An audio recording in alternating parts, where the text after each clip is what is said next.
It gives me immense pleasure to invite Acharya Dr. Lokesh Muniji, founder of Ahimsa Vishwa Bharati, a versatile thinker, creative writer, poet, social reformer, and an excellent orator.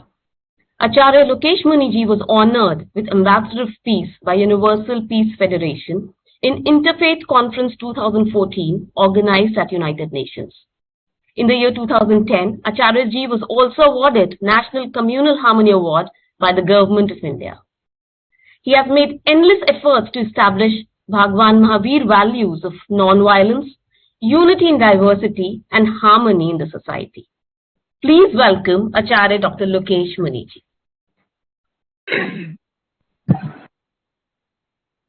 सबसे पहले मैं international centre for cultural studies, Bharatiya Vidya Bhavan और Karma foundation को बहुत बहुत साधुवाद देना चाहता हूं कि उन्होंने G20, C20 के इस अवसर पर सभी फेथ लीडर को एक प्लेटफॉर्म पर आमंत्रित किया है।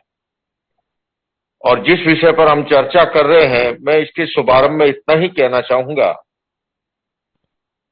कि अहिंसा धर्म का शुभारंभ ही होता है हम अपने अस्तित्व की तरह दूसरों के अस्तित्व को स्वीकार करना सीखें।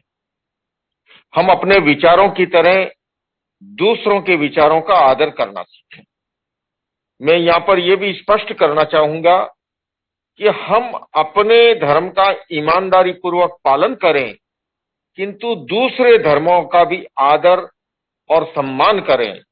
यही हमारी भारतीय संस्कृति, भारतीय संस्कृति की मौलिक विशेषता रही है, अनेकता में एकता।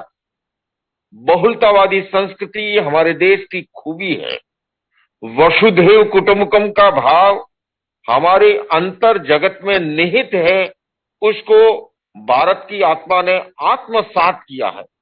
मैं समझता हूं दुनिया में जितनी आपाधापी दिखाई दे रही है, संघर्ष जिसका अभी शशि बालाजी ने जिक्र किया, मैं इस अवसर पर यह कहना चाहूंगा कि G20, C20 के इस प्लेटफॉर्म ने जो हमें अवसर दिया है, इस अवसर का अगर हम सदुपयोग करें और धार्मिक गुरु इस बात को अपने एजेंडे में लें, क्योंकि भारत के संदर्भ में अगर मैं बात करता हूं, आज भी धर्म गुरुओं के प्रति एक विशिष्ट आदर और सम्मान का भाव है। प्रतिदिन हमारे यहाँ पर आस्था के स्थल पर लाखों करोड़ों लोग मंदिर, मस्जिद, चर्च, गुरुद्वारा आदि आदि उपासना के स्थल पर जाते हैं। और ऐसे में हम धर्म गुरु अपने अनुयायियों का सही मार्गदर्शन करें तो सरकारें करोड़ों रुपए खर्च करके जो काम नहीं कर सकती, वो काम आसानी से हो सकता है। साथ ही साथ पूरी दुनिया में जो माहौल है, इस माहौल में इंटरफेथ डायलॉग का बहुत बड़ी आवश्यकता भी है और अहमियत भी है। दुनिया की अनेक समस्याओं के संदर्भ में अगर मैं कहूं, ग्लोबल वार्मिंग, क्लाइमेट चेंज, जलवायु परिवर्तन आज प्रमुख समस्या, उस समस्या के समाधान में भी हमारे सभी धर्मों के अंदर प्रकृति और पर्यावरण के प्रति जो दृष्टिकोण रहा है, मैं एक जैन मुनि होने के नाते ये कहना चाहूंगा, भगवान महावीर ने सट जीव निकाय का एक मौलिक सिद्धांत दिया। उन्होंने कहा पृथ्वी, पानी, अग्नि, वायु, वनस्पति ये सब सजीव हैं, इनका अनावश्यक उपयोग न करें। और इसलिए उन्होंने भोग और उपभोग के सीमाकरण का सिद्धांत दिया। मैं समझता हूं दुनिया उस सिद्धांत को अगर आत्मसात करे तो आज पर्यावरण की बहुत बड़ी समस्या का समाधान हो सकता है। किंतु इसके लिए हम सबसे पहली अपनी जीवन शैली पर जब तक आत्मावलोकन नहीं करेंगे और स्वयं से शुरुआत नहीं करेंगे, उसी तरह से गरीबी, अभाव, असमानता एक बड़ी समस्या है। जैन दर्शन कहता है भगवान महावीर, और उन्होंने ये जैनों में सबसे बड़ा आकर्षण है मुक्ति का, निर्वाण का, मोक्ष का। और उन्होंने इसको धर्म से जोड़ते हुए कहा असंविभागी न हो तत्समोक्षो। जब तक अगर हमारा भाई भूखा सोया है और हम भरपेट खाते हैं तो आप मुक्ति के, मोक्ष के अधिकारी नहीं हैं, अधिकारी नहीं हो सकते।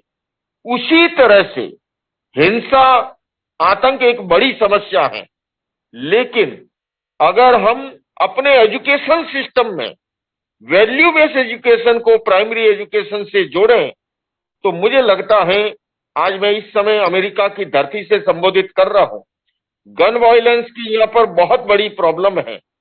पिछले दिनों ही राष्ट्रपति बाइडेन से जब चर्चा हुई, मैंने निवेदन किया कि गन तो एक इंस्ट्रूमेंट है, मूल प्रॉब्लम है मस्तिष्क की। इस मानव मस्तिष्क के अंदर एनिमल ब्रेन भी मौजूद है, जहां पर पार्श्विक वृत्तियां जन्म लेती हैं, तो इसके अंदर नियोकॉर्टेक्स परत भी है, जहां पर मानवीय और दैविक वृत्तियां जन्म लेती है। आज अपेक्षा इस बात की है कि प्रारंभ से एजुकेशन सिस्टम में हम वैल्यू बेस्ड एजुकेशन को इंट्रोड्यूस करें। तो मैं इस अवसर पर पुनः भारतीय विद्या भवन को, कर्मा फाउंडेशन को बहुत बहुत साधुवाद देते हुए यही निवेदन करना चाहूंगा, आइए हम सब मिलकर के G20 ने, C20 ने जो ये प्लेटफॉर्म उपलब्ध कराया है, इसका सदुपयोग करते हुए हम सब एकजुट होकर के, क्योंकि राजनीतिक दल 15, 20, 25 मिलकर के कॉमन मिनिमम प्रोग्राम बना करके 5, 10, 15 साल एक साथ सरकार चला सकते हैं, तो भला धर्मगुरु मिलकर के, फेथ लीडर मिलकर के काम क्यों नहीं कर सकते?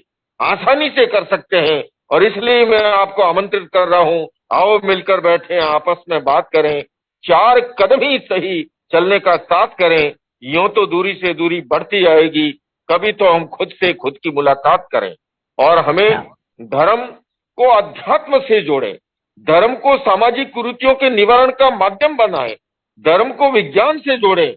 धर्म और विज्ञान एक दूसरे के पूरक है, विरोधी नहीं है।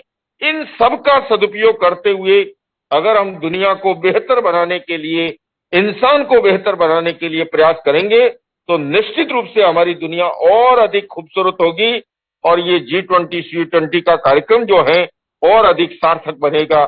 मैं पुनः सभी पूज्य स्वामी परमात्मानंद जी सहित सभी हमारे स्वामी जी, हमारी बहन साध्वी भगवती जी आदि तमाम भाग लेने वाले प्रतिनिधियों को बहुत बहुत आभार और सम्मान व्यक्त करता हूं। ओम अरहम।